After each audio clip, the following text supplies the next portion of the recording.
है। 3 महीने में ये रोडें, बड़ी दुख की बात है सभापति जी, जो आपके वार्ड के आगे बनी है उनके गड्ढे आ गए। हमको पब्लिक पूछती है आपका विपक्ष कमजोर है, लेकिन सभापति बड़े दुख की बात है कि आपके घर के आगे ये बड़े खड्डे पड़ के 3 महीने की बड़ी शर्म की बात आती है। लोग हमको कुछ आपको जवाब देना चाहिए कि इतनी रोडें ये रोड महीने भर पहले बनी थी, वो सर्दी ज्यादा थी इसलिए वापस बनाएगा ठेकेदार। अरे ये ठेकेदार रोड वापस निकाल के वापस बनाएगा। सुमित्रा जी, ये ठेकेदारों का बहाना है। कभी ऐसा हुआ है कि अपने घर में अव्यवस्थाएं जो टेंडर को लेकर भी है और कई विज्ञापन जैसे, उसके बारे में भी कुछ चर्चा करना चाहूंगा।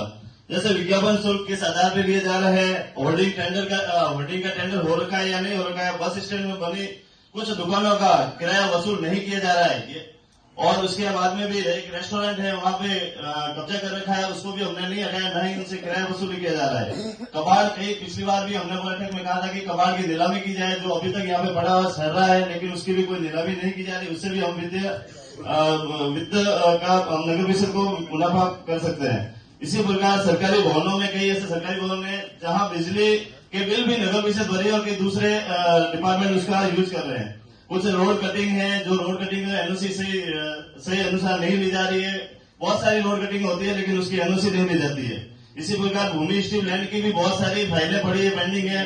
कुछ फाइलें हुई है लेकिन फिर भी सारी फाइलें पड़ी, उससे भी हम वित्तीय बजट में पेश करना चाहिए हमें उसमें भी। और पिछले मुख्यमंत्री बजट घोषणा में मैं पूछना चाहूंगा सदन से, मोहल्ला क्लिनिक की घोषणा हुई थी, क्या उसका उसमें बजट में कहाँ व्यय हुआ है? एक भी क्लिनिक है क्या, या उसका बजट मुख्यमंत्री में आया क्या? बालोद में तो मोहल्ला क्लिनिक एक भी नहीं है।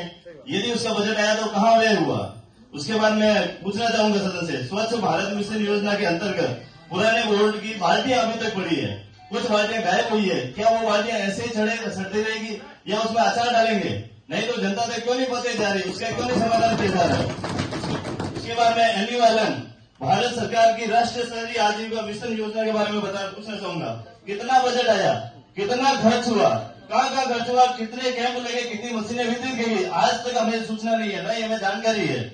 और उसके बाद मैं पूछना चाहूंगा, प्रधानमंत्री आवास योजना के अंतर्गत कितने आवास दिए गए, कितने आवास अभी तक नहीं दिए, कितनी फाइलें पेंडिंग पड़ी है, इसका भी इस बार जो अधिकारी आए थे वो भी परेशान होकर गए कि नगर परिषद में कोई व्यवस्थित नहीं है। प्रधानमंत्री आवास योजना का अभी तक कोई सभी तक नहीं पहुंच रही है।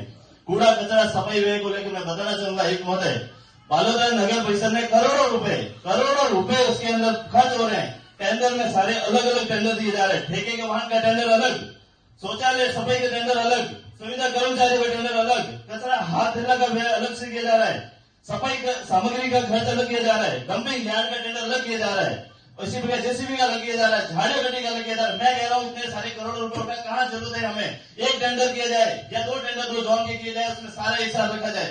किस प्रकार, यदि इस प्रकार के हम करोड़ों रुपए बचा सकते हैं, ये बहुत सारे टेंडर करके हम नगर परिषद को इतना नुकसान पहुंचा रहे हैं। और कहाँ सफाई है? मैं पूछना चाहता हूँ, सफाई व्यवस्था है भी कहाँ? क्यों नहीं है व्यवस्था सफाई से ढंग से? इतने सारे करोड़ों रुपए खर्च करने के बाद में भी नहीं है।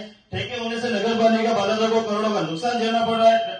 और उसके बाद में भी आयुक्त महोदय, मैं और बताना चाहूंगा, ठेके के वाहनों का हम खर्चा करते हैं, फिर उसका टेंडर करते हैं। मैं कहता हूँ ट्रैक्टर, जितना ठेके के ऊपर पैसा लगाया जाता है उतना यदि हम वाहन खरीद लें तो उससे हम वाहन अपने खुद के नगर परिषद के हो सकते हैं। 1 साल के अंदर वाहनों के ऊपर इतना खर्चा कर रहे हैं, टेंडर इतने करोड़ों रुपए के जा रहा है। एक ट्रैक्टर 60-70-80 हजार रुपए में एक ट्रैक्टर का खर्चा हो रहा है।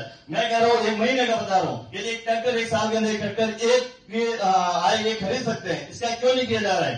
यह नगर परिषद को कितना नुकसान दिया जा रहा है? मैं पूछना चाहता हूँ, दवाई फिनाइल का खर्च कहाँ हो रहा है? यहाँ बोर्ड बैठे, जहाँ हो रही है मीटिंग हॉल के बाहर जाओ, अंदर टॉयलेट करने की व्यवस्था तक सही नहीं है, गंदगी बदबू मार रही है, हाथ धोने की पानी की व्यवस्था नहीं है, सारे टूटे हुए पड़े, और दवाई फिनाइल कहाँ डाला जाता है? मैं ये पूछना चाहता हूँ सदन को, कहाँ दवाइयां हैं? कहाँ फिनाइल का खर्चा कितना हुआ उसका बताया जाए, क्यों नुकसान किया जा रहा है नगर परिषद को?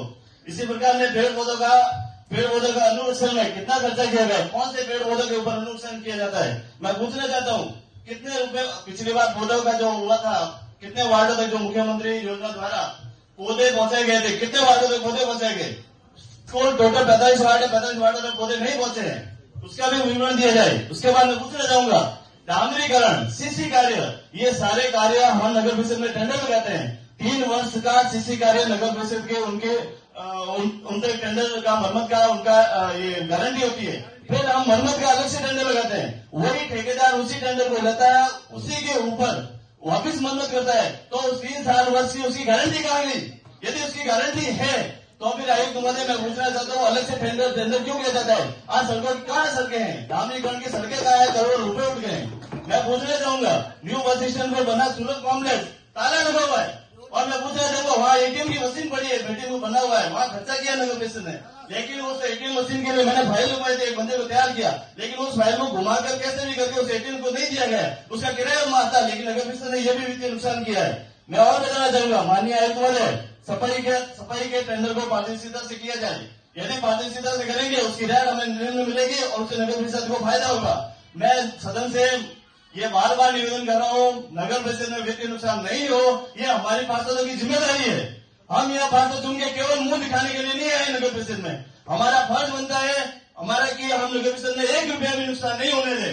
मेरा ये निवेदन रहेगा। आज तो इस वार्ड में मैं कह रहा हूँ माननीय अध्यक्ष महोदय और आयुक्त महोदय, इस बार इन सबको सही व्यवस्थित किया जाए, टेंडरों को वापस किया जाए। मुख्यमंत्री जी ने भी इस बार संविदा कर्मचारी के टेंडर को, ये जो ठेकेदारी टेंडर को बंद करने की कोशिश की है। मैं चाहता हूँ कि आप यहीं से शुरुआत करें, इसी बार मार्च से जो ठेके लगे इसको पहले से सही व्यवस्था करें, नहीं तो अगली सरकार में हम इसको बंद करवा के रहेंगे। ये मैं आपको बताना चाहता हूँ। धन्यवाद। सभापति